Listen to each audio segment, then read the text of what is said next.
Fingertips above the water, you watch me drown. You could have saved me, but you let me down. Yeah.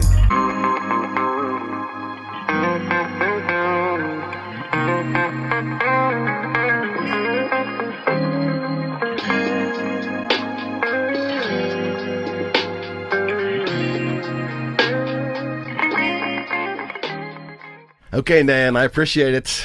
Thank you for being here. I've never been here. I have never been to this part of town. So I'm like, this is cool. The whole studio thing here, I'm really digging. Thank you. Welcome to Coriopolis for the first time. Well, not the first time. It can't be the first time. I have never been to this part of town. We're like downtown. Main Street. Yeah, we're downtown. And I get that a lot. I get that a lot from the guests that come in. And I travel. I tell people all this. I broadcast. I go north, south, east, and west.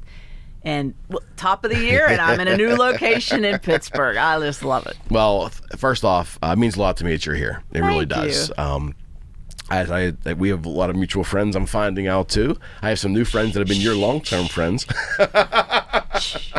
Yes, indeed. So you obviously, I guess they gave you a pretty good review of the show before you came on, that it was safe. Oh, I background check everything, That it was safe. When I get, especially people, I get emails and messages, and I don't do instant messenger. Yeah. I just don't do it. Yeah. I got a hold of you. It took a while, though.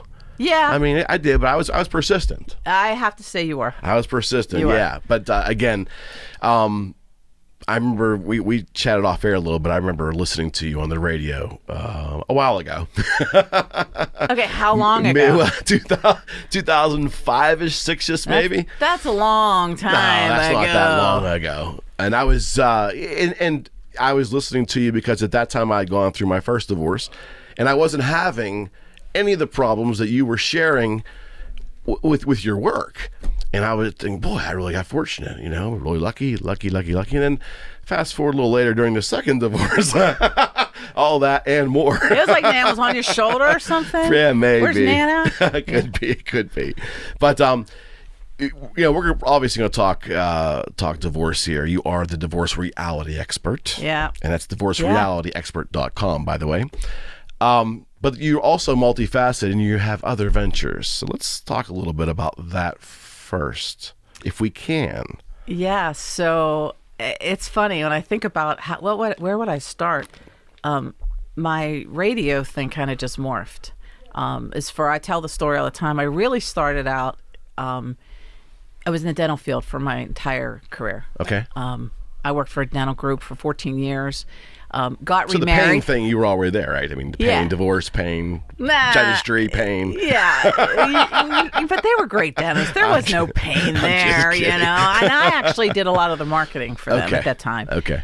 But I had just gotten remarried. Okay. Over there.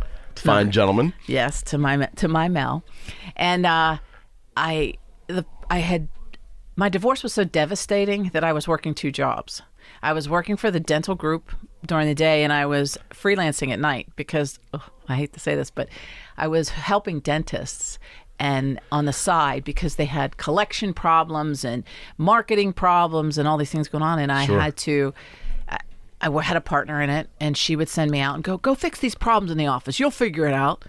And I loved her, Terry Gatto, for years. We kind of did our thing, and I get remarried, and I'm like, I can finally stop working 2 jobs, and life's going to be good. And I marry Mel, and he says, we're moving over to, Fox Chapel area, and everything's going to be good. You don't have to work so much.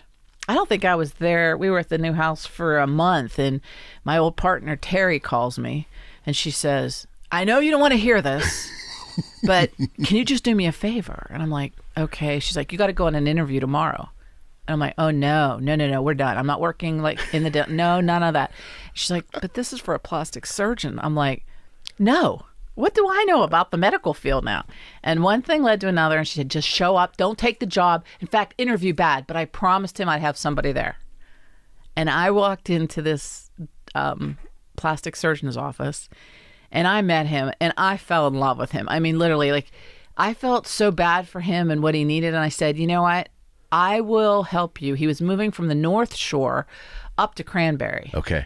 I had no idea people were going to drive a 4-lane highway to go see a plastic surgeon. And I said, you know what, I'll start your office up there. It was brick and mortar. UPMC at that time was just building the new facility up in Cranberry. And I said, okay, we'll decorate, I'll hire your staff. It's kind of like the dental field. Everything will be the same except we're not doing teeth. And ironically, he was a dentist. I went to school for dental, a dentist first, and then he went into plastic surgery. But I said, that's no problem. I can do this. Well, soon I found out once I started working with him, I just adored him. Okay. And he's like, you want to go to the OR with me? Me? Yeah, sure. What do I do? Meanwhile, you know, as this is morphing into this and I'm starting this new job and I'm loving it, well, my whole life of friends were getting divorced. And remember, and I got divorced. Mm-hmm. I was the only one. They were all pointing their fingers. There she is, you know. Yeah, funny how that works, right? Yeah, and all of a sudden I'm working for, you know, his name was Bernie Cohen, and we're putting the pieces together for him, and I'm working for him by day, and it wasn't going too good. Situating people from the North Shore to up there was not going as great, but then I'd come home and I'd have to deal with all my friends going through divorce. So it was kind of a twofold thing going on there. Okay. And Mel kept saying to me, oh, why don't you go back to school and become a therapist? And I said, in what hour of the day did you want me to do that? You know? And I kind of laughed because I realized at that point my friends didn't really understand what divorce meant. Uh-huh. They didn't really, they knew I was the divorced one, but I had to handle it all on my own. Right. And so I'm dealing with day and I'm dealing with night, and friends getting divorced, and Cohen's practices tanking out. And boy, I learned real quickly that people sell a lot of advertising. I would be at the office and one thing would lead to another. This one setting an appointment, that one, this one. I'm buying all this time. Fox was doing news TV at that time. And they're trying to sell me commercials, and all these stations are showing up with radio spots as that. And I'll take this and I'll take that because there was nobody coming in. They were going to take that drive up there. Got it. And I remember sitting down with Dr. Cohen, and he says to me, you know, money's running out. What are we going to do? And I'm like, oh, I can't fail him on this. What do I do? And I remember, you know, he'd given me the mark. We're really winding down. I'm like, oh, all those ads are going to work, and the TV and the news, and we're going to get on this, we're going to get on that. And I'm working this and working that, and still had all those friends going through divorce by night. And it was the strangest thing. I came to the office one day, and he's like, we don't have any more money. And I'm like, okay, what are we going to do? We got to pay the bills, and what are we going to do this and do that? And we were literally on the verge of bankruptcy with that practice. Okay. He got in, and the patients just weren't coming up. Huh. And I remember I called the next day. I brought every advertising media stream we were on at that time. I mean, radio stations were lined up. I brought them all into our conference room. And I said, you all let me down. And we can't pay you. So what are we going to do? You were going to do this and you were doing that. And I pointed them out, and I had Dr. Cohen came in for part of it. And I'm like, all you wanted was our money. Mm-hmm. And there was no rhyme or reason how they were buying it, where they were putting us, but it all sounded good to us. And nobody was coming in. I realized this just wasn't going right. I fired out all of them. Every one of them out the door, goodbye. I can't stand you all. I never want to see you again in my life. How could you do this to this practice? Okay. And I had an epiphany. Wow. The next day.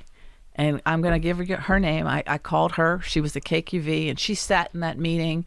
And she was really the only one that really talked to me and said to me, well, you could move this commercial into this time slot, and you can try this, and you can try that. And it was Jen from KQV. She really said, she took the time. And I went home. I know Melvin had taken the brunt of it, and I said, we're out of money. I don't know what we're going to do. I'm going to pay these bills, and you know, it shouldn't be happening. And epiphany hit me. I said to Jen, I called her. I said, will you give me a chance? I said, I have no money. You know where we're sitting right now. I said, just give me some airtime. I said, I have an idea. And it was actually at that point bringing a plastic surgeon on the radio for a show to talk to the public, because it wasn't done. Right. I researched it. I'm like, where do you get a chance to just maybe in the privacy of your own home, maybe have thoughts of something you wanted to do, or explore something more for yourself, but you didn't want to walk in and expose yourself to it. Right. So it was right. like ask the doctor, it would be ask the plastic surgeon. Okay. And she goes, I like it. Let me go make some calls. And I said, it's going to work. I know it's going to work. And I believed in it that much that it worked. She got me on for nothing. And I told her I pay it back personally, but we would do this. And lo and behold, we took it from literally bankruptcy knocking at the door to multi-million-dollar practice. Wow. And unfortunately, it was short-lived, a couple years. Bernie got his reoccurrence of cancer. Oh, my. And the practice was going to be sold. And I didn't really realize as I was working for him that I became a piece of that. Okay. So the new doctor thought he owned me. And he liked it because, of course, I was bringing it in. Well, I mean, sure. I was writing all the commercials at that point. Sure. I had such the reality-based commercials. They were written up in the Post-Gazette, and it was just. I think I remember them. Yeah, they were amazing. Them. It was all reality-based, and here I get this new young doctor, and he's like, "Well, I own this now." So I didn't think anything of it, and I remember going to the radio station to do the show, and he's like, "Why own you?" and this and that, and started with me, and he kind of kept me off air. I couldn't do radio for a period of time. Okay. With a plastic surgeon. I left the practice when Dr. Cohen left because he had fallen ill and it was time to go. But my whole other life of all those people getting divorced, right? They were churning up more and more. It was like 1 turned into 2, turned into 3, turned into 4, and they're all calling me. So your circle in your life is just. I mean, it was hours, and I think he got frustrated with it at some points because he didn't realize how much time I was dedicating to the divorce. Sure. And again, go get your license and go back to school and da-da-da-da-da. And I went to bed frustrated because I couldn't do what I really found my niche to be with the plastic surgery show. Went to bed and I woke up in the morning and said, hey, I may not be able to talk plastic surgery, but I can sure talk divorce. And I just circled back to my connections and I said, will you join me on this? I was empowered. I mean, scared. Sure. I didn't ever realize that the plastic surgery show, as I was building it with Jen, it was really going to be me sitting there with the mic. I always thought it was going to be that board op, somebody else in there. I didn't know. And it was all on me. And I'm like, I had the confidence built at that point. Right. And so, bam, I can talk divorce. And that's where it all started at KQV. Okay. And that was, I'm guessing, that show was around 2004. Is that right? Is my number right? Yeah. We've been doing this it'll be 20 years now. Almost 20 years. Oh, my gosh. Yeah. Oh, my gosh. That's a long time. Yeah, we're married 22 years. He's like gives me the, he's my timeline, but yeah. That's Is his mic on? I can put his mic on. Am I right on my time there? Sure. One of the things that made plastic surgery show work on the radio was you think of it as being a visual medium. Mm-hmm. I mean, a facelift, a tummy tuck, a breast augmentation. Sure. But what came out of it was the doctor's bedside manner. Got it. On the air. Got it. He certainly had the skill. There's no doubt about that. Sure. But now you're seeing his bedside manner come out on the radio, which Dan brought out. Right. And that's why it worked very well. Okay. For him. But it worked well. I guess that's where we say it was really reality TV. Maybe I had that before everybody else. They heard that, and they could put that into the visual became their reality. I got to see Dr. Cohen because he told me. He was listening to me. He told me to look at the option of this. So again, yeah, maybe you're right on that. As time, could be. As time, I can get that. As time. Get his mic on here for us. There we go. Good. Oh. As time went on, I think you're right. We did turn that around. It's a very visual thing, yet talk worked for it. Yeah. You couldn't see anything on the radio. But I did have somebody in there. I remember we had a mom with her daughter who breast augmentation, you would think as a teenager was oh my God, what mother would do that? And in reality it's very normal to have a late teenager with 2 different size breasts. Right. And it was not a problem. Right. But we took a beating for, Probably, yeah. But we're sitting in the studio and people weren't understanding, well, she's going to do this show on breast augmentation in a teenager.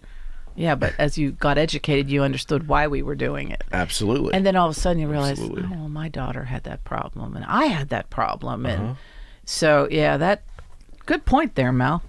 There you go, Mel. That's why I keep them. Thank you. That's why I keep them on Well, there. your mic is live, my friend, so you feel free to You chime can in just anytime chime you in want. there. Give me those timelines again. Perfect. Nan will do most of the talking. Yeah. But Well, what was the things that you remember from your divorce that started?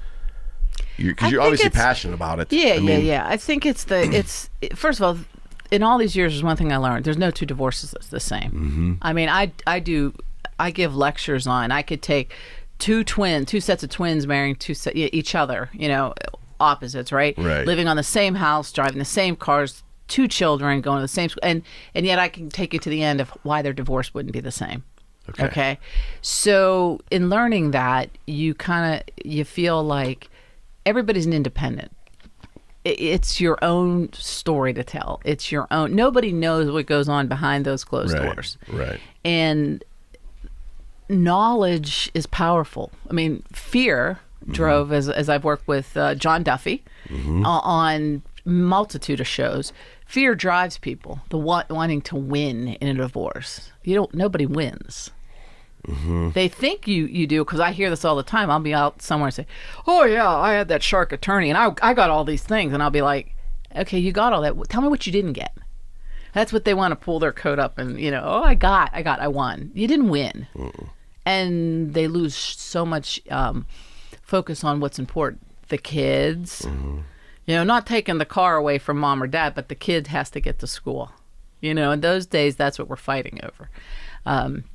All people that weaponize their kids. And make them the messengers. And, I was fortunate in the beginning. I have to thank Judge Larry Kaplan at the time. He was my all-time hero. I mean, he believed in everything that I was doing and working for. Larry sat on shows with me. Sam Rich, Effie Alexander. I mean, these people, they believed in. Effie was my attorney at the time, and I first, turned to who you know, and I remember going to her. I want to start a radio show, and Sam Rich, she was working with Sam. Sam's like, yeah, it was the same thing as the plastic surgery show. Sam, nobody's doing this. We can do this, and I learned it wasn't about a fight. The people think they want to win. They don't really realize if you win, you're losing. And I've been involved in cases where attorneys I remember one specifically, a husband gave the wife everything, every piece of iota in their marriage, their whole marital state. Just take it. I want to walk out of this court and be done. See, it wasn't about that, because now you have everything and you're still coming at us for stuff. And it wasn't the estate value anymore, because you have all that. You've got every dollar that was in there. So monetarily wise, it didn't work. But yeah, and it was, I'm watching my friends go through this, and they were all suffering from, oh, my husband cheated, I cheated, oh, wow, it's the bit. I'm like, nobody cares here in PA. We don't care. Yeah. So what? They're not going to go to cheaters jail. Right. It doesn't matter. No fault state, right? Like, oh, I got all the skivvy, or you get the calls where I got to get the PI involved because they got to know every gritty detail.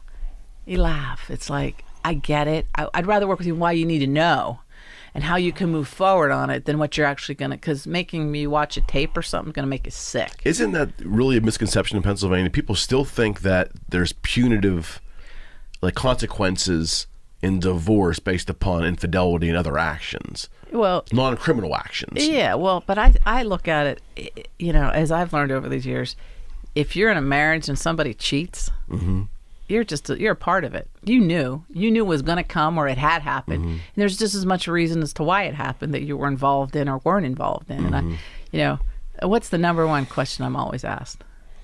Number one question you're always asked? Yeah. So let's put you on the spot. Okay. A number one question you're always asked. About your work? No, let's just say about marriage. Why Divorce. do people cheat? Well, that's the second one. Okay. Well, that's the close. second one. That's the second one. But they always want to know, why did my marriage fail? Oh, you personally? Okay. Well, okay. No, not me personally. It's a question I'm asked I'm sorry. of They're Yeah. asking about their own circumstance. Okay. Yeah, why do marriages fail? Got it. And I give the standard answer all the time. 99.999, I'll throw a couple extra nines in there. It comes to communication. Mm-hmm. And when I say that, so it doesn't matter that he cheated or she cheated. If you guys were communicating, Right. it wouldn't have happened. Mm-hmm. Not saying you weren't part of it. You broke that communication piece down. One of you or both of you did. Mm-hmm. And I laugh when I think to myself, could we have really stopped that? Yeah. Okay. Yeah, when you get real and raw with people and you understand what they want to do or what they want to achieve, and listen, nobody writes a book on marriage, do they? This is going wrong, so let me go pull out my big book and look at chapter 9, and it's going to be there. Manual. Yeah, it just doesn't happen. It doesn't happen. There's been a lot of books written over the years. You wrote a book in 2012. I did. Yeah, and yours is also a journal as well, too. Is that right? Adamant about that. Yeah, so let's talk about that. Why? Because especially I felt that in divorce, when you take the time to write it, I know you've taken the time to think about it, processing, and then I think it's very therapeutic to write it. And the book kind of morphed into my husband could tell you it was just so much of an issue. My story's out there. Anybody want to sit down and talk about my story? I'll tell you my story. It's not your story. It's my story. So you want to live through that? I'll tell it to you. But I wanted to make a difference in the divorce world, and I wanted to ask those questions. I wanted to get people to think.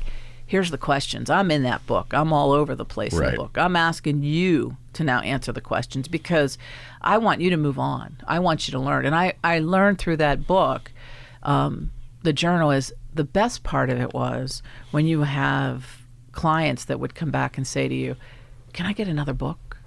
Because I want to see where I've gone. I want the exact same format. Right. And the second or third time you ask yourself that question, the growth and development over the years, it's incredible. I wrote that then. Yeah, well, look where you are now. Mm-hmm. And seeing it in your own handwriting, sorry, I'm just not about the computer plunking it down. Seeing it in your own handwriting really is impactful. You're speaking to somebody who journals daily and have done it for decades of my life. And they're not available to the public and they're scrolled away. Right. But I found it therapeutic. I also found incredible growth in my own personal philosophy in times, looking back at how I felt, even sometimes just weekly, how I felt one week about something, and then immediately the next week, because of people and circumstances, you change. And I think it was so important for me to see in my life the differences. So I can imagine... and I wrote during my divorces. Oh, sure. And probably a lot. I don't go back and read them often, but they're there. You don't know how you hit a home run with that. But I think my overall point is, Nan, I believe that physical handwriting and slowing down your thinking, because a lot of us can type pretty fast, right? But if you slow down your thinking and write out, it's been wonderful for me, but I would think it would help so many people, especially in a circumstance such as divorce, because you're basically laying all your emotions out at that moment, right? And all that anger. And that anger might not be there in 3 days. The same type of anger, right? Yeah, but it's not always about the anger or the negative side of it. It's the positive side, because you'll say, I was so happy this day, and you want to go back and you figure out why you were happy. Okay. Or looking for those pieces that you got to hold on to, because divorce isn't easy. Mm-hmm. In the perfect world, everybody would sit down and just work it all out. Mm-hmm. Again, we're asking people that are facing divorce, they couldn't work it out in a marriage, and we expect them to work it out in a divorce. Right. And so you think, well, the door's closer, I can do that. And that's why I go back and forth with a lot of different processes that we have here in the state to get divorced, as to which way is really right. I'm asking people, again, to sit together on a divorce where they couldn't get together and hold on to that marriage or fix what needed to be fixed. But we're going to stream through a divorce and it's going to be perfect. Yeah. I don't see how that weighs out. But to the journaling point, see, you're looking for positive, and I wanted to finish that up real quick with you. No, and you're right. Yeah, I totally get that. Look, why did you feel okay on this day? What was going on in your life? What were you thinking at that moment? Yeah.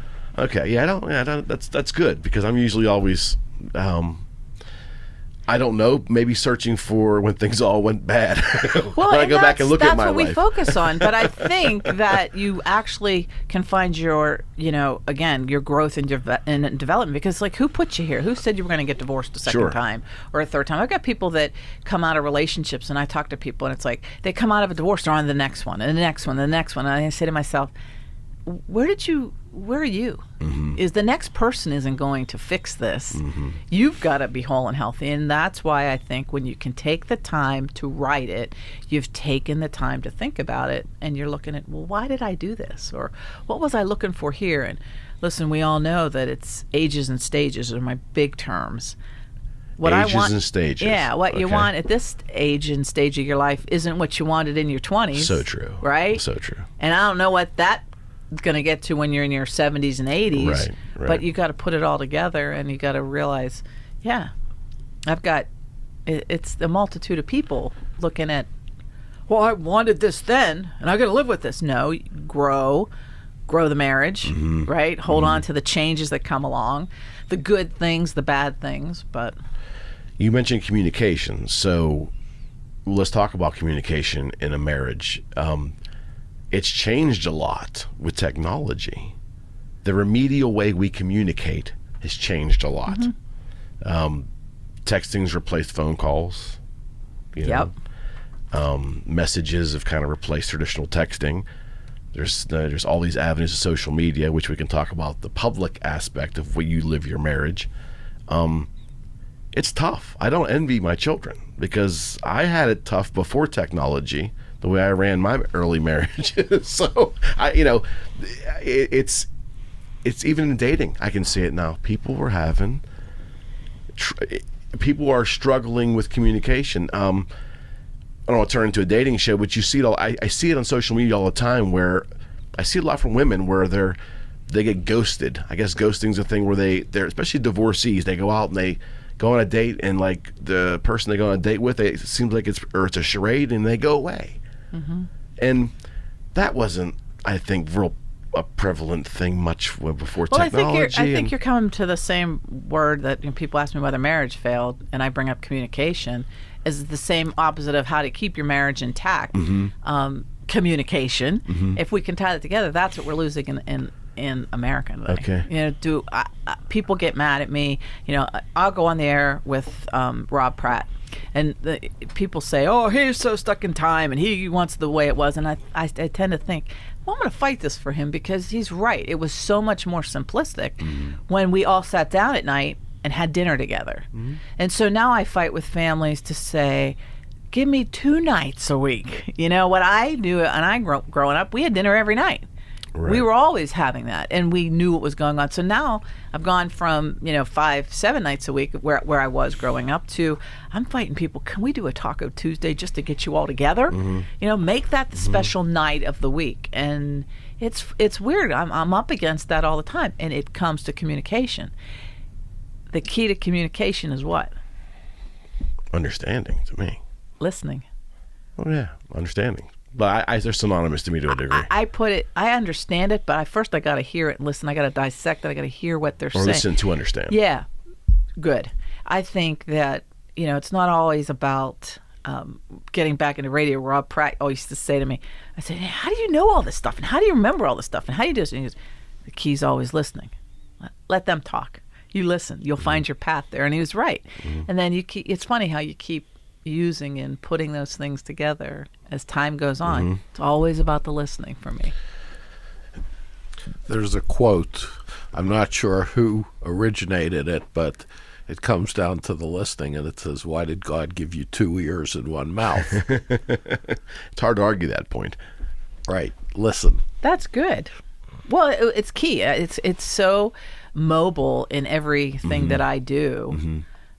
In all of my entities of work that I love doing. Mm-hmm, mm-hmm. It's come to that. When a younger couple, younger for you and I, let's just say someone in their early 30s come and they say, one of the partners says, we're getting divorced, we don't talk anymore, I never know what he's doing or she's doing, or And do you examine the method in which they communicate, the actual method that they choose? And it's typically, I'm going to guess, probably mostly text messages. Yeah. Do you find that? Well, because, I think we learned early on that forget texting yet. When you got an email, you didn't know how to take it, right? Right. Well, you'd get an email and you're asking, you're There's no looking emotion. Nothing. And you're getting it back like, well, it sounds like they're mad at me. It's Meanwhile, they sterile. were just, so then we moved from there to this instant, because everything in the world is instantaneous now, right? Mm-hmm. So I get a text, and here's me. I take none of them to heart. I don't care. If I'm sending it to you now, I've now owned my position in that. Clients call me or they'll text me. They want me instantly. I'm right here with you. What am I going to do? Got it. What was the olden days? I couldn't get to you. I'm looking. Listen, if it comes through at a 911, I'm on it. Okay? Mm-hmm. And you better not abuse that position of a 911. But I look at it, there's a time for an emergency, but there's a time where we've created a certain age group. It's instantaneous. Right. And it's not going to change if I answer you in an hour or in 2 hours. Mm-hmm. It's become stressful in a lot of industries. The industry I'm in, I will tell you, clients expecting instant answers all the time. And I could be at one property, another property, in a closing. I could be at, and I have to tell you, the pace of business is so fast now that I carry that into my personal life. I find myself, my wife and I texting each other constantly when we probably should be having some of these conversations by phone for voice inflection, for hearing, just for, how about some human connection? And that's been in my children's lives. They don't get that. And a lot of times, we'll say, well, did you do this? Or she'll say, our one daughter specifically, I'll send him a text. And we'll say, we're old fashioned, goes, pick up the phone. Something very recently happened with our younger daughter, and it's major. She's going for film, and we had to have her make a phone call. And I say the phone call would work, and she said, "Oh, I'll send an email." And so he and I get into it because we communicate over it, and we're on the same page. But getting that generation, I think sometimes we as parents have to sit back and say, "Let them figure it out." Yeah, I did that too, but I'm amazed because I pay the phone bill for my 2 children, and so I just see the total volume of calls, and there just isn't any. None. But go look at their data. Oh, the data is incredibly huge, but it's an amazing culture shift. I mean, for me, it happens slowly, I think, but if you really look back at it, and I have my daughter tell me, well, Dad, that's why there's emojis, because emojis will give you the emotional feel for what you're trying to say. I go, there used to be a way where you just open your mouth and you talk to somebody and they'd be able to tell whether you're angry, happy, sad, loving. I agree. Right? I agree. I think there's a whole lot of that missing from today. But, and I think it's definitely generational. Mm-hmm. And I hope, I always say, life goes full circle. Right. And if you think of things when you were growing up where they start to come back at you, I think it's going to take that turn again. Look, I hope. Somebody brought this up over holiday. Remember vinyl, right? Yeah. Gone. I mean, you used to go to National Record Mart. That was all you used to buy. Those are good days. Right? And then they were gone. But guess what?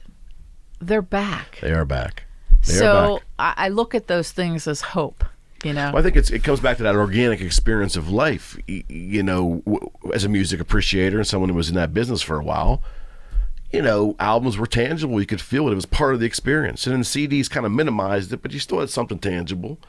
When you went to downloading and music got kind of disposable, people are yearning for more. And I think it's that yearning for that connection. I know it's an inanimate object, but it's still a connection to what they're feeling, right? I mean, look at the cover art on the albums. Yeah, and the liner notes and things. That was people were thrilled to look at that and read those, and that gave them a sense of the music and the personalities of the musicians.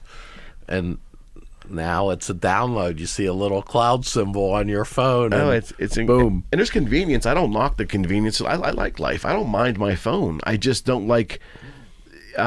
Steril's a tough word to use, but it really kind of took the emotion out of a lot of life for me. Because I'm a talker. That's what I do. And it's hard when there's not a lot of reciprocating ears anymore because no one picks up the phone.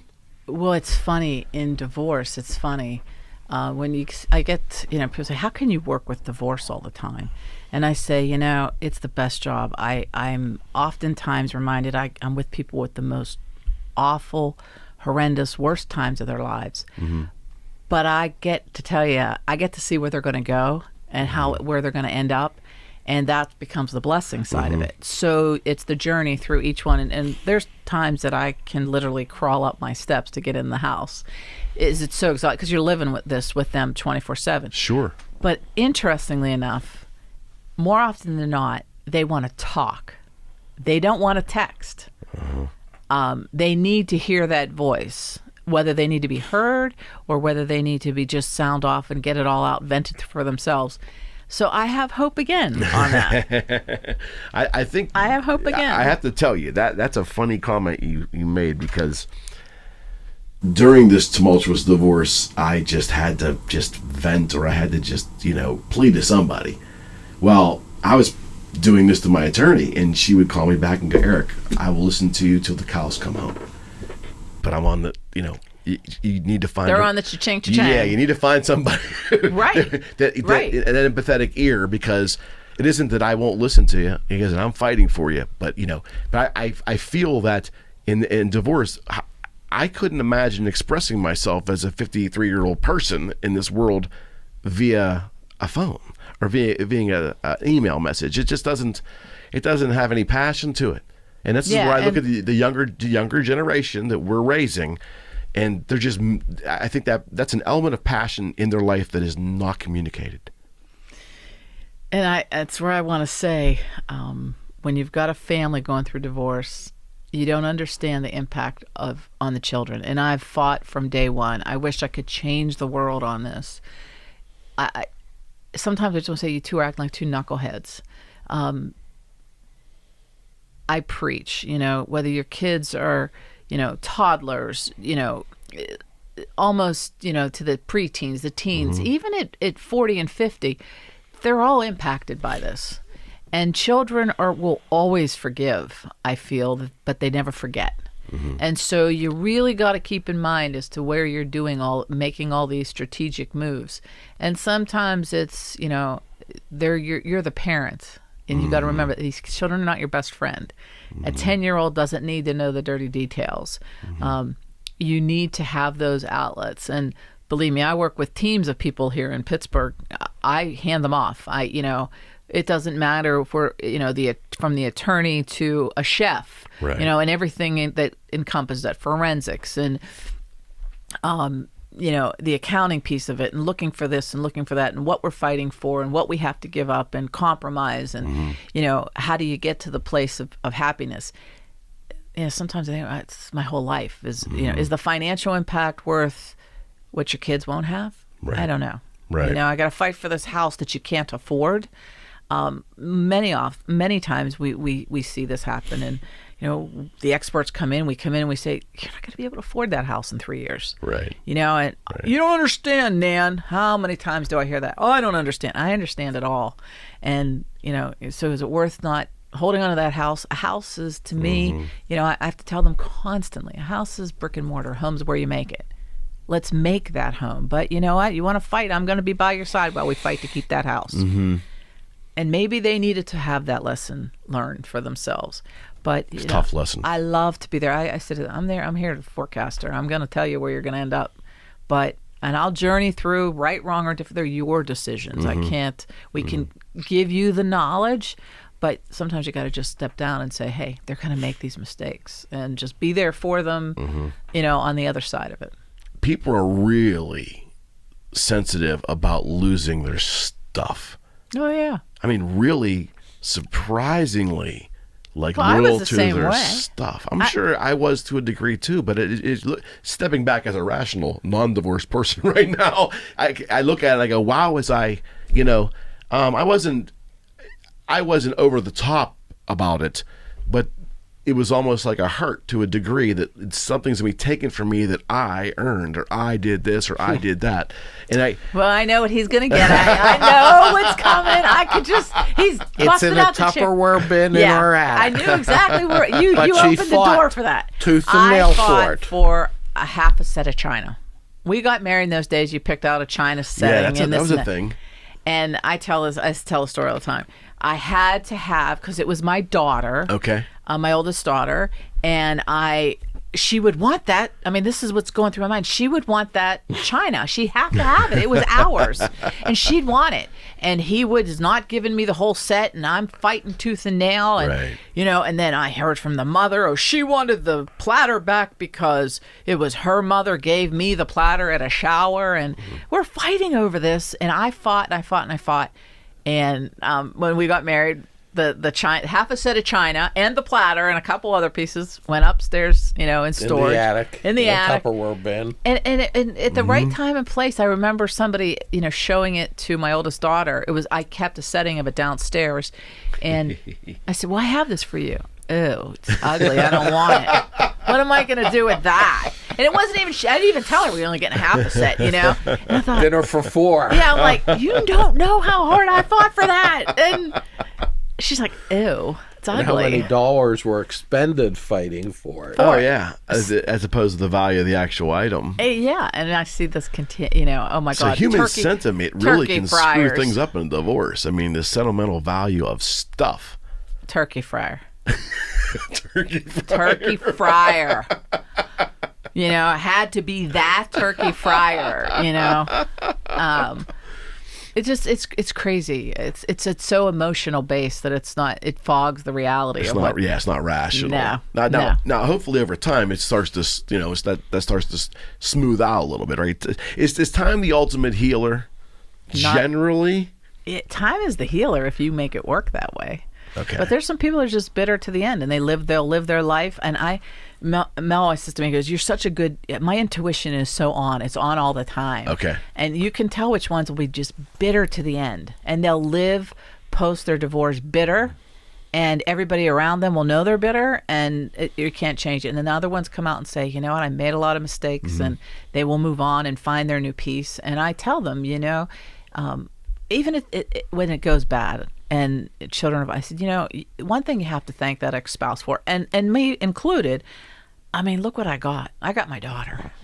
As much as I couldn't stand him or what he did or this or that, you got to own that piece to it, and they just can't move past that. And say thank you, put it to bay, be at ease, and move on.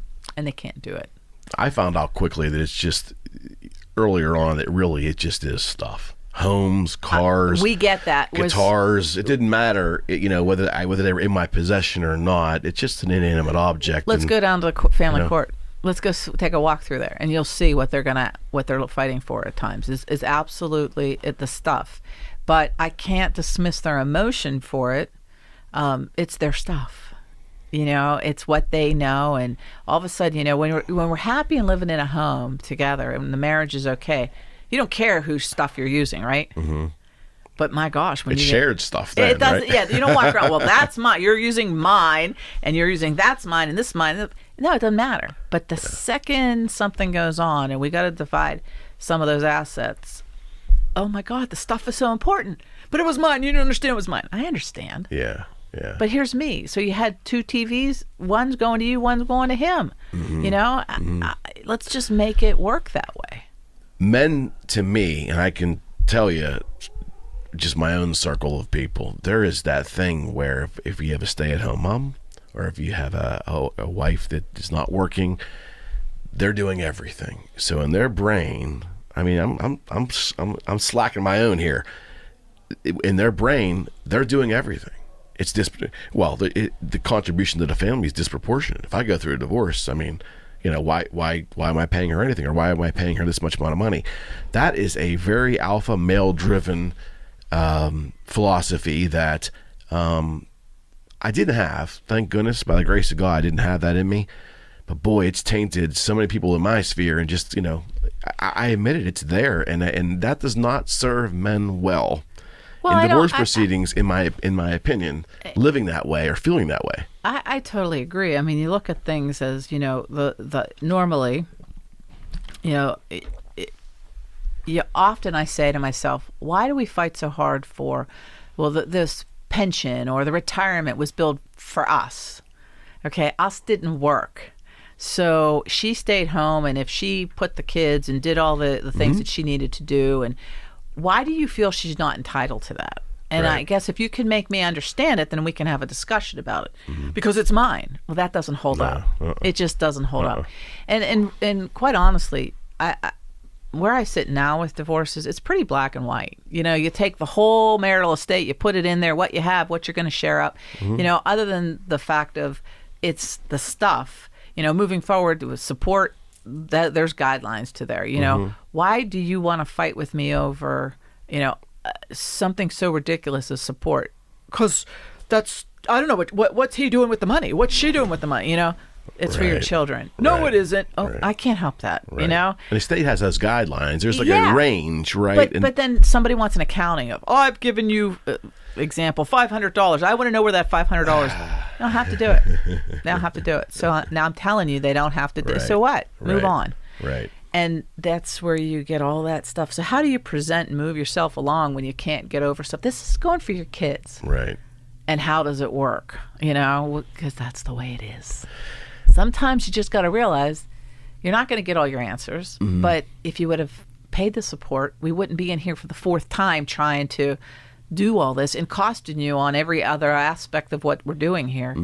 Because you want to win what? So that whole the concept of winning drives most of this stupidity. Yep. Gotta win. Yep. And whose definition of win? I never felt like that's I what won. I said to you. I know you did. I never felt like I won in either circumstance. Now, financially, took a huge hit on one. Had a very amicable and a very workable situation in the first one, thank God. But I never felt like I won anything. I never felt that. I never. Listen, I know had a it's- conversation recently with somebody, and when you want to have, I love this. I'll be out. We'll be at an event. We'll be here. We'll be out to dinner. Somebody will say to me, "I just need ask you a quick question. I need a tiger. I need a shark. I mean, a friend of mine's going to get divorced. I need to know that attorney's name." And I look at them and I say to myself, back then, coming out of my divorce, I know what you're talking about. Today, journeying through all these years, why would you even want to start off like that? Why? Don't you understand what this divorce? And that's what when I've given the opportunity to work with people, I'll say to them, just take all that stuff and put it in a pile, and we're going to work that out, because the attorneys are going to figure out who's getting what, right? And not the minutia of the pots and the pans. The assets, Right. The house, the financial pieces. That's what they're going to figure out, because really when they realize, and I've had this before. Well, we just redid our whole house with furniture, and we spent $125,000 on furniture. And I remember the judge from the bench one day. She says, "And you know what that furniture's worth to me? $10,000. It's used, and I don't care." Yeah. And I remember he fell to his knees. $10,000. I said, "Now you see why I said work it out?" That's right. Really? Yeah. I'm gonna get the judge. I gotta see the judge. Really? You want a judge making your decisions? You're in control of it. But again, It's a heavy dose of realism, though, for people. I mean, it's so. Talk to me a little bit about mediation, because that's obviously an option for people before they go down the legal route. Is that correct? So there's or collaborative law, they're Yes. calling it now, I guess. In and I have my own personal feelings on collaborative law. There's three ways to divorce in PA, and I look at it. I'm asking people to come together and collaborate on a divorce. Yeah. Well, why weren't we collaborating on to save the marriage? Yeah, I get it. And I look at it like, in collaborative law, it's great. Listen, it works for some of these attorneys and some of these couples that have the foundation. But again, why didn't you self-examine before you got to that part? So I'm going to take the fifth on all of that. I don't think litigating is any better, but I think that today, where I sit, too many people get divorced. It's the easiest way out. Okay. I don't want to dismiss your comment there on, Feel free. I just, it kind of Feel free. runs through me on it, because I'm thinking, you're going to spend all this time and money to collaborate a divorce. Really? And I get there's those marriages where, quite honestly, you just aren't supposed to be married anymore. You just don't love the person, or this happened or that happened. Right. I get it. There's intimate details of people. Divorce is always going to happen. We're not going to stop that. But the majority of those cases that want to do that, I think to myself, I'd rather had you collaborate and stay together. My biggest thing is, does a marriage really need to end? Okay. Just because the tough gets going, you gotta walk out. Okay. Another one of my lines. Marriage is the hardest job you're gonna have. I don't care if you work 3 day jobs and 2 night jobs. Your marriage is the hardest thing. People don't get that. The light bulb doesn't go on for them, and they say, oh, she's right. But if you think about it, we're married 22 years. How could it be the same? How would you want to be married to me? You know what I mean? With what I do for a living, he's a saint. He's dealing with this, that, and the other, but I still have my own marriage things that we constantly have to work on. I don't walk in, okay, Mel, today's the day we're going to work on this or this or that. We practice what we preach. Right. Exactly. I wouldn't have found the success in it if it hadn't been for him. Understood. Right? Picking up and doing those extra pieces. But today I'm more about trying to really make sure that people need to end these marriages, because I think they're just ridiculous for some of the reasons that they're divorcing. Why are we so flippant about divorce? The common conversation is that there's more divorces, more people get divorced and stay together. So it's over 50% now of marriages are ending. It's always a number that's But if that's high, true, why are we so? Do you feel that we're getting divorced at a bigger rate today than maybe 20 years ago? Because I think people don't understand when they take those vows. I guess I had a long-time listener on KQV way back then, and he critiqued everything. I'd do a commercial and he would send a message to the station, she used the wrong word there, and he was kind of cool, a little, God bless him. Yeah, a little grumpy at times, but he was always a fan. He always showed positive Sure. reinforcement, and you had to learn to take that.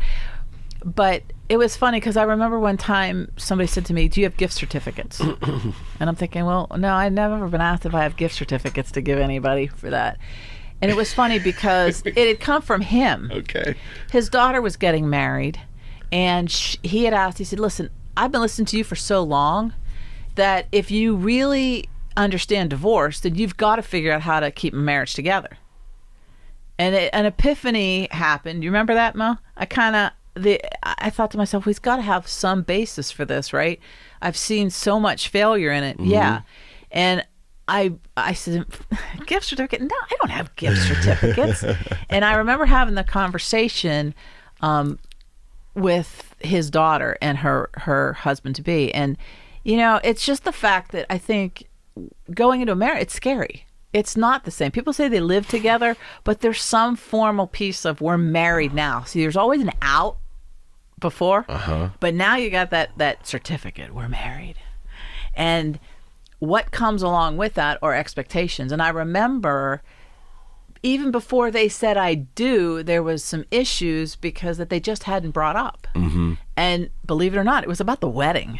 The expectation of the bride's wedding night. And he was sweating, I could just picture him in a tux just sweating his brains out because, the infamous night, Right. The woman's gone through, the bride's gone through all these things, and it has to be the perfect night. And he felt he was going to let her down on the perfect night. Okay. And I'm thinking to myself, here it is right in front of you, Right. Just talk it out. Right. And so we've alleviated that, and you're going to go on and have the perfect wedding. Right. Right? Right. But if you didn't talk it out, Sure. what would have that night have been for them? He had expectations of failing her because of the Which means he probably would have. Right. That's it. But she didn't realize how much pressure she was putting on to my day. Let's talk about that for a second, because reality TV makes a big deal out of weddings and it is bridezillas and all this stuff. I mean, that's not probably a good way, but for younger couples to really start out the whole matrimony thing, probably not a good way. No, because let's go. We should take the mics. Let's go hide out in a bridal store and see what really goes on. Oh, they'd love us. Yeah, let's just hear what they're talking about. Us, man. I think expectation, right? If you have expectations, doesn't that sometimes lead to failure?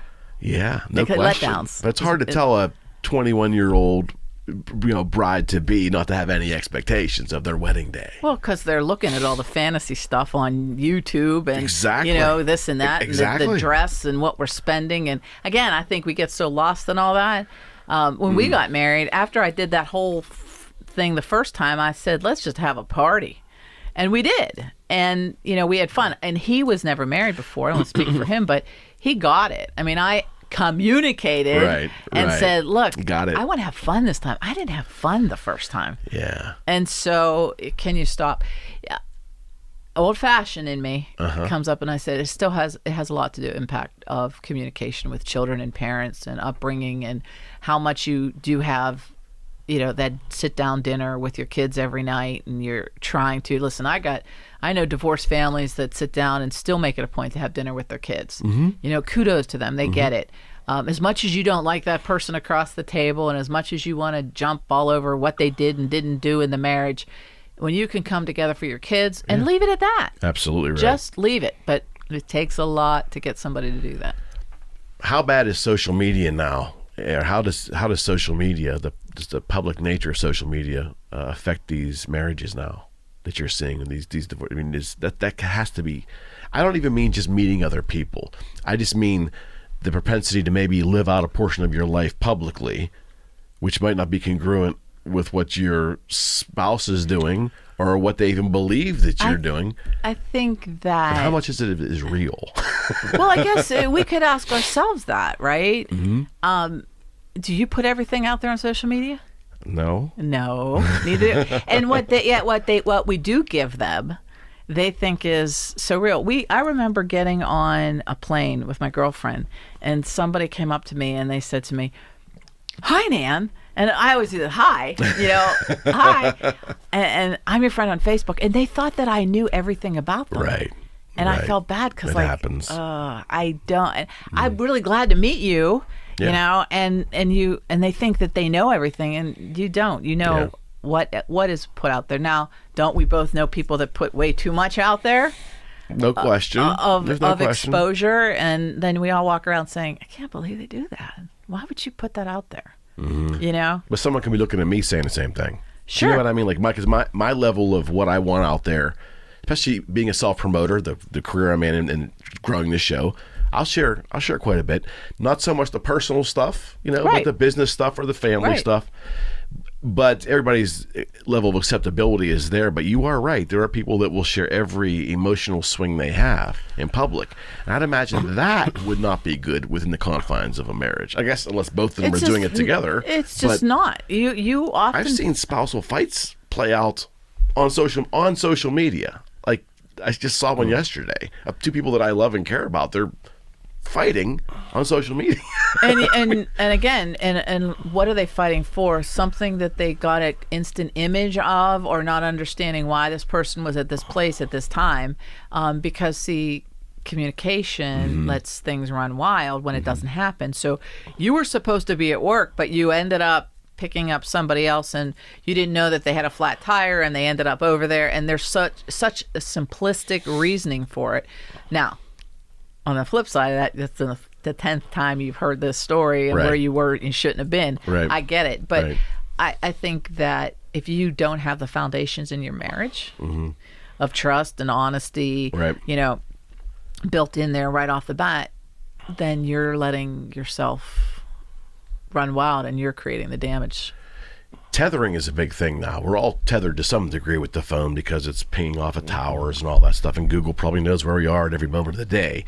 But couples tethering each other, parents tethering through apps like Snapchat, and I say tethering because people that use it can say it's not. It basically is. When you're sharing your location 24/7, or it's being required of you from your partner or whatever. That's a different lifestyle. That's something. But I go back to that again. Now I'm taking the children part out of that, Okay. because there's a lot of apps and stuff, and we know what children get into. It's a lot.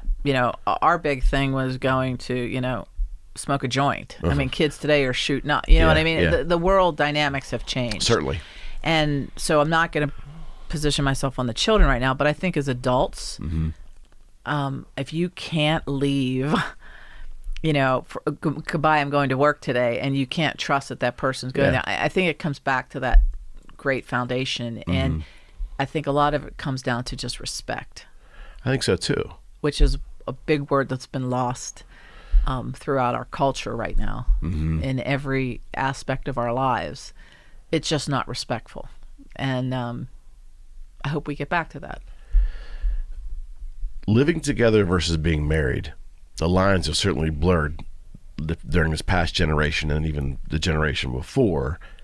Why is that? Why is marriage being de-emphasized now? Or the, not severity of it, the bond of marriage, why is that being eroded? Because I honestly, from my position, believe that it has been and it continues to be. Well, it's funny. I think it's values within yourself. People said to me, why would I ever want to get married after coming out of a miserable divorce? I had values. I believed in somewhat, okay, if they're fantasy, they're fantasy. I like white picket fence and being married, and I never gave up on who I was or what I wanted. And so I knew I wanted to get married again. I didn't know when that would happen or if it would happen. But again, some of the things I did were so real that I think that's probably why I wish I had had a me then. Okay. Just to do some background. Okay, am I doing this right? But I gave myself my time. It wasn't easy. I mean, you're devastated after it. I mean, I couldn't walk into a restaurant and sit down and eat by myself because I felt every eye in the restaurant would be looking at, why is she alone? What's wrong with her? Sitting and taking a movie, I would never go by myself. I love going to the movie theater, big screen by myself. I can feel it now. But it comes down to, I had value in marriage. I grew up and I knew what I wanted and I set goals for myself and I like sharing my life with somebody. Why would you not want that? I don't get it. I get the fact that you want to try things out for a little bit, but you got people that are living together all these years. I got people on the other end of it that have been married for so many years, and they're going to now it's all about companionship. They get a divorce or become a widow. I just want companionship. Okay, so let me ask you this, right? You don't want to commingle your monies, because I get all that. But what happens if you get sick?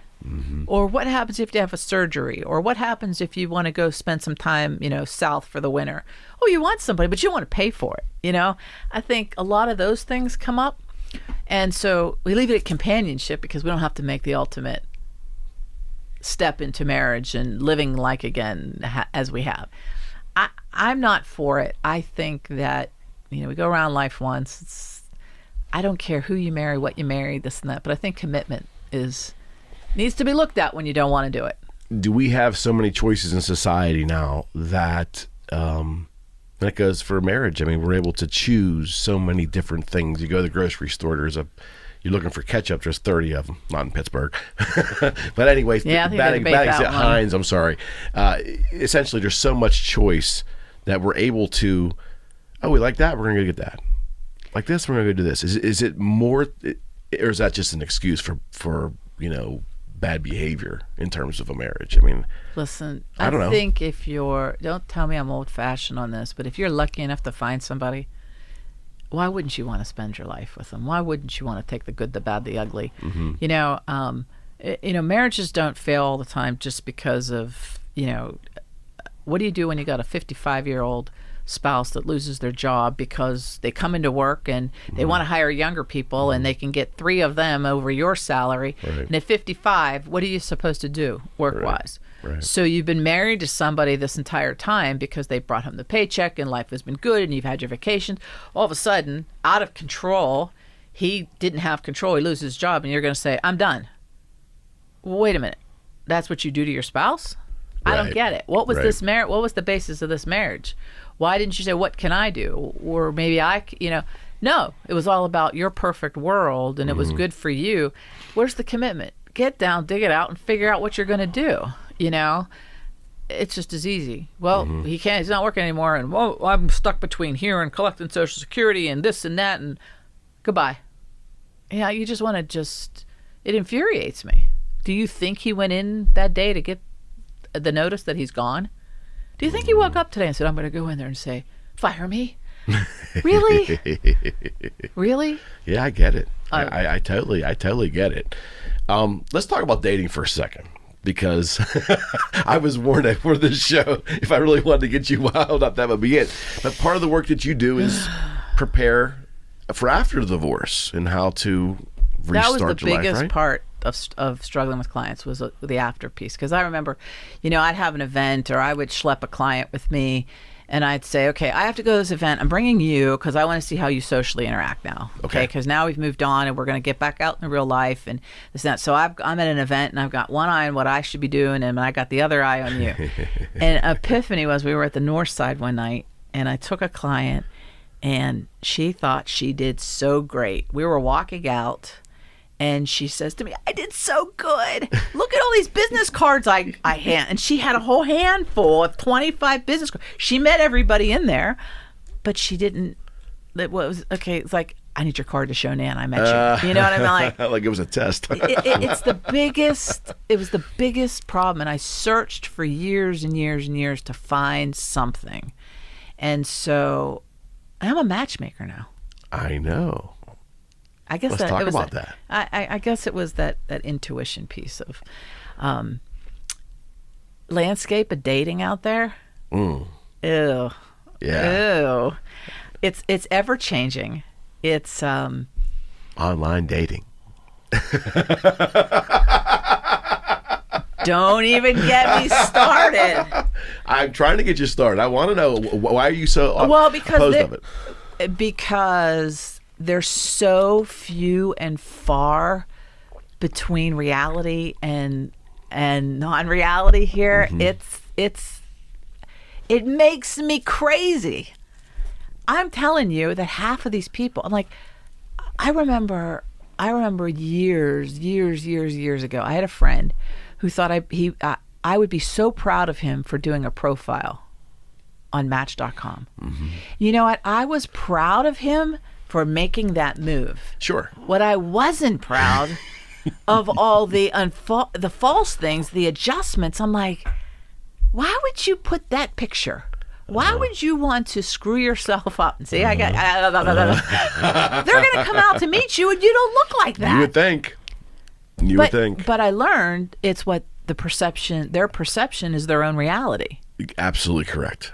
And Absolutely so correct. I just got frustrated with it. And I think when you have the power, remember, go back to my journal and handwriting it out, the power of a keyboard enables people to just keep clicking, and I don't like that, and doing this and doing that, and da-da-da-da-da. And it works. And you hear, listen, with all of the advertising that they do and all the people they have, no doubt they're going to have successes along the way. Well, it's a numbers game for them, right? It works. Somehow it works. But there was one dating firm, a company, that did the ultimate piece of paper where they matched them up. Okay. And they gave you the piece of paper as to why you were supposed to be together forever. I remember that one, that company. It was Christian Mingle, I think. Was that recent? This before was... the social media era. There was one that was no. This was the one. Give a report they had or a something? tagline, you know. Okay, whatever it was. And honest to God, they got the report back, and they thought they were supposed to get married. And meanwhile, they're getting divorced. And she's giving me these papers, and I'm like, she's like, but they said, I go, it was algorithms putting it together. It wasn't people behind there saying, let's do this, you know. And again, and product was divorce. But I thought socialization is huge. You definitely have to have it. Communication. No question. And that's kind of how Dinner for Two was morphed. Okay. So one of the things that led into this from divorces, when people were married for a long time, 20, 30 years, Right. 15 years, society changed and the way you did things changed too. How do you even get back up in the saddle, so to speak? It's a great point. It's a great point. I mean, when you were young, you had the nerve and you'd call and talk to someone. But now, people don't even talk on the phones, as Well, you and said. that's the other part of it. So, in finding that out, this power of the keyboard. I mean, I remember when I was at KQV doing a show one night, and some caller called in, and I was pounding on the desk there, and I'm like, really? You know, and there was one woman that called, and she said, I'll get whatever I have to do to get them to like me or like my profile. That's what I'm going to do. And I'm like, oh, you're a hot mama. I would definitely want to come after you on the dating site. You know, That's great. I just no. So I thought, okay, let's go back to matchmaking. Like meeting somebody. Like I meet somebody, I'm like, you're right for the program or you're not. Right. My husband can tell you the famous line. I had somebody call and they wanted to see my inventory. That's a quote. Get back to your word, stuff. That You're one of my stuff things. Okay. You're my inventory. Okay. I couldn't believe. I'm like, and he tried every which way to get in. I mean, and I'm like, it's not going to happen. This is just not going to happen because if you present to me this, no way. Wow. Yeah, there's your landscape for you, and it's full. And your inventory, go look at your, online. But I think you have to be willing. People need to be socialized after divorce, even if it's a quick marriage, if it's long-standing. I mean, the sure. landscape's always evolving. Sure. Again, what you were looking for in your 20s and 30s isn't what you're looking for in your 40s and 50s. Although I do get the occasional over 65 looking for a 30-year-old. Oh, I'm not. I believe it. Yeah, and I completely believe it. I get it, but no. Those things don't generally work anyways, even when there's large amounts of money involved. They Yeah, don't generally work, right? Long 'cause- term, they don't work. Well, the term nurse and purse seemed to come along, and we get that figured out. But in just discovering the key to matchmaking for us with Dinner for Two is we had started out as Dinner for Eight and it was about socialization and getting people just to have social things on their calendar. But as it evolved, we learned that people were really looking for love. They were looking for a relationship. So things changed and different ownership. And as of, this year, we've really are working on the impact of matchmaking, listening to what people were saying and putting them together. And, sometimes you get that intuition. And I know you said you didn't want somebody 6 feet tall, but I really want you to meet this person. I think there's something there, and that's something the computer can't do, right? It's that's not something an algorithm. An algorithm can't do what you just said. An algorithm can't do that, right? And so not only that, but you're giving them the experience to go out, and everybody has to eat. So we do it over dinner. The worst thing was like for my friend who put these false pictures out there or adjusted pictures out there. is a Dinner for Two member shows up and actually meets you at the location for dinner. Right. And we do the introduction, that awkward thing where you're going to walk in and maybe have a rose. No. People said... It's not like TV. Yeah, well, but people said it's uncomfortable to walk in there and say, are you Nan? Are you Nan? Are you Nan? I'm looking for Nan. They don't want to do that. So we have somebody that shows up and says, hey, come find me. I'm with Dinner for Two, and then we'll do the introduction. Sometimes we get the conversation started. We'll talk a little bit, and we then leave. But I took everything that I didn't like, background checks, very important. And, it's not a fit for everybody. People want sometimes an instantaneous thing. Well, they come in, and I'm like, I don't have fairy dust. We don't go into the lab and create. We're constantly... we can only work with what we get. And a lot of times, there's many more women than there are men nationally. Our numbers look that way. And here in Pittsburgh, too. So, the availability, and a lot of times I see people that we might put out on a dinner, they take themselves off the active list because they find somebody and they want to date instantly. And I say to them, too much, too soon to fail. And they'll say... oh, I don't want to let this one go, Nan. Or they'll come back, he's the best. I don't want to do this. I say keep going. Right. If it's meant to be, it'll be. Have fun. Mm-hmm. So that's where Dinner for Two came from.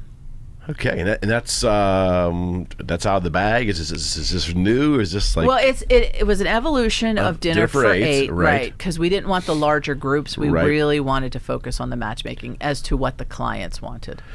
I think that's smart too, because obviously there's probably more social challenges for people in larger groups. Would you think like that, or a group for eight in terms of you know what it was I'll tell you. You talk about we comes back to that word we talked about earlier, respect. Mm-hmm. We would set up a dinner for eight, and you're counting on that. Okay, so it sized down to a 6, or people have emergencies, or babysitter didn't show, or an emergency surgery came. You can deal with that, but I think we would get through situations with the word respect where people just didn't have respect for what we were doing, right? In the fact that, okay, so the Penguins are going to the playoffs, and I call you in the morning and you're absolutely coming, and then somebody gives you a ticket at 4:00, see ya.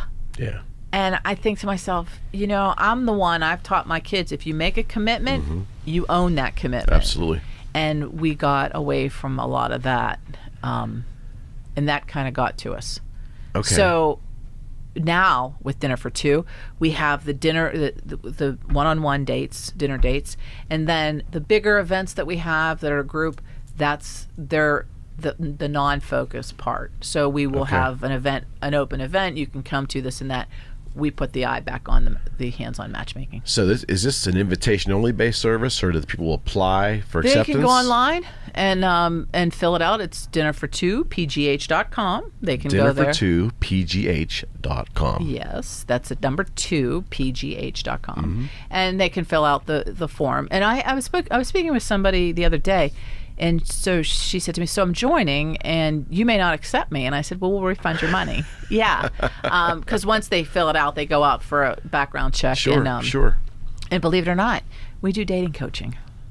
Dating coaching? Yes. I could have used that. Yeah. I watch you. Good luck. If you're going to Dinner for Two with me and I'm there, I'm watching everything. I could have used that many years ago. Yeah. People, don't know how to, again, it comes down to a social piece, but I have to say, what's the do's and the don'ts of on dating? Mm-hmm. Politics, that's a no. Yet people will sit down and first off the bat, they've got to throw their opinion right out there. And how do you think date number 2 is going to work? Yeah, that has to be a problem right now, right? I mean, we're so overly everybody's wearing their politics as a badge right now. Yeah, which is just and that's fine. I think once you get to know somebody, enlighten them, But that first, no. Do you want to sit down with somebody and talk about how awful your divorce was? Yeah, that's a reoccurring theme. Listen, but not when you've been coached, the right way. Right. You'll let those pieces out as things develop. What's the key? Listening, and I say to them, you're just, nobody wants, they think you're not over your divorce. So how's mm-hmm. it working for you? Mm-hmm. So this person might be a good match for you, but if you're not skilled in the way of first impressions and the way to handle your business out of the gate, absolutely, you may never have the opportunity with that person. Well, don't you ever hear that all of a sudden you met somebody and then it didn't work out, and then they find themselves 5 years down the road, 3 years down the road at a high school reunion, at a this, at a that?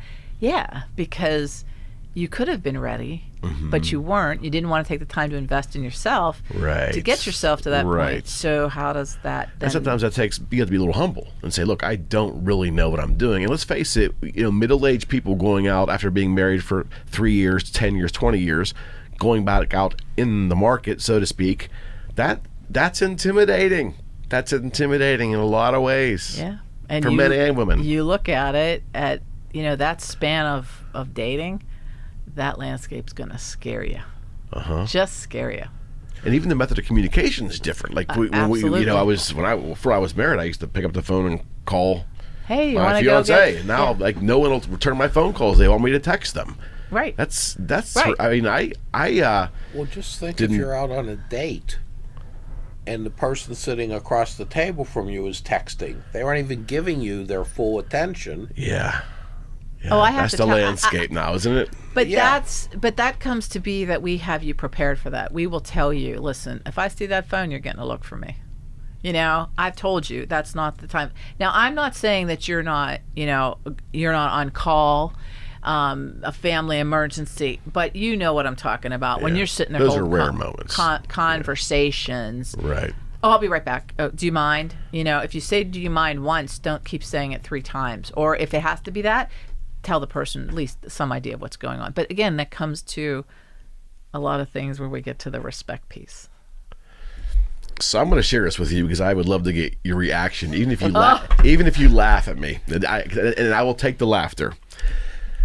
So before Natalie and I, we grew up together, and I hadn't seen her in 20 years, and we reacquainted, and we dated, and we got married. Before this happened, there's 4 years between my second divorce and meeting Natalie. I waited a little bit, and I went out and I dated, and it was indeed Match.com and eHarmony. And this was 2009, 10, and 11. Before we were so involved to the degree we are with social media, but texting had hit. And texting was the big thing. And women wanted to be texted as opposed to called and all this stuff. So I had a rule.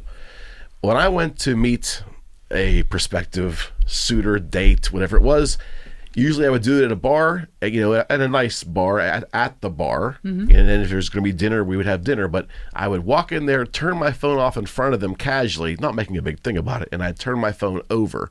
I turned it off, didn't put it in my suit jacket, turned it off first. And then how they reacted with their own phone, or they questioned that, or how they handled their business in that first 30 minutes was going to determine, no matter how stunning she might have been, or was whatever. The point was, in that moment, if they put that phone above being with me in that time period, I was done. I wouldn't leave immediately, but I was not going to pursue that. That was my litmus test, because I was so infuriated by how texting was taking over the phone call. Now, I couldn't have envisioned how it is today. 10 years ago, I couldn't envision how ridiculous it is today. But texting was the thing where a lot of women, maybe out of fear, anxiety, didn't want the phone call. They really wanted to be written to in that capacity. If I had to go back out today, I think I probably should just become a priest and just go off and just, because I'd be done. Well, but I couldn't do it. I couldn't do it. So that's kudos for you, because you put forth what was important to you. Absolutely. And what you were looking for in somebody else. I always kind of subtly demanded it, But you don't compromise on this. You compromise once you have a relationship going. And listen, the phone, again, we both understand as we're talking about it, there's a time and a place, and emergencies happen. But again, I think if we're given the opportunity to do a first date, why wouldn't you bring your it with you? Bring all of you, your whole being to this date. Oftentimes I think, and hearing it, because then after on with dinner for two, we like to communicate. We like to know how it went, when it went, what you're thinking, what you're not thinking, because it all comes to fruition. And, quite often people pick the best of things or the worst of things. To me, the worst of things is when you're judging somebody by their looks. Looks. It's a very male thing to do. I think it's just as much I can only speak from the male side of the perspective. Well, but, I could tell you, the females. I'm sure it's both ways. Yeah, I mean, I think that you're shortchanging it, and especially Certainly. when you're going in there, and I can't tell you how many times I've heard, I would never date somebody with bad oral hygiene or dentures, or, I'm thinking to myself, do you want me to hop in their mouth and can I wiggle your teeth? I mean, that's great. Or the height, the weight, the bald, the too much hair. I mean, right. This is what you're wrapped up on. I said my thing was I would never. It wasn't in my thing. I didn't like facial hair. Go figure, right? I mean, you know what I mean? It's you got to go. You just can't do certain things. But I say that's kudos for you because you put it up there. But I think you have to be. It didn't go over well all the time. It didn't go over well all the time. Yeah, because you put it on a time scale. It could have been a bad day. It could have been a bad work day. It could have been this. It could have been that. Yeah, so I was a little bit narrow, and I think my little myopic in my insistence on that. But I remember I also thought to myself too that, there's a time component here. I have to, I only have a certain amount of time, and I don't want to get too deeply involved or attached to somebody real quick. And then, if someone is not, if someone's going to conduct their communication with me in a way that isn't congruent with me. Does that make any sense? I didn't want to, I don't know. I thought it was fairer to both people if we just discontinued it if it's not going to work right away. Yeah. How disingenuous would it be for me to continue to go forward with it? But you'd often find a lot of times people hang on to something rather than have nothing. Like the word desperation comes to mind.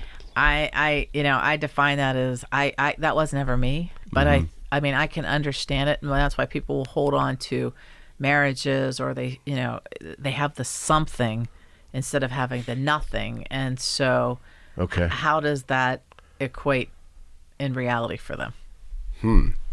That's a good one. Is there a pot for every kettle? There's a lid for every pot. Pot for every kettle. What am I saying? Pot for every kettle. Lid, yeah, lid. There's a lid for every pot. You got me all discombobulated here. There's a lid for every pot. Is there a lid for every pot? Absolutely. Oh, you believe that? Absolutely. Okay. Yep. Okay. Huh. Well, I think you probably fundamentally would have to in the business you're in, right? I mean, listen, if you think you found the perfect person, well, just go for it. If you want to keep trying, there's definitely, listen, there's people that will remain in non-relationships their entire life. That's fine. I hear that, different multitude of reasons why people marry, why they don't marry, this, that, at the end of the day, who do you have to be happy with? Yourself. Bingo. You have to live with yourself. Bingo. So I'm not here, but for those that are looking for this, I remember I walked into a Panera. Am I allowed to say Panera? Sure. Panera. Anything you want. And I met some woman who had joined. It was back then, was Dinner for 8, and she gave me a legal pad. I think I quit after the 8 pages I went through, and I'm like, "Are you for real? What makes you think when you serve this up like this?"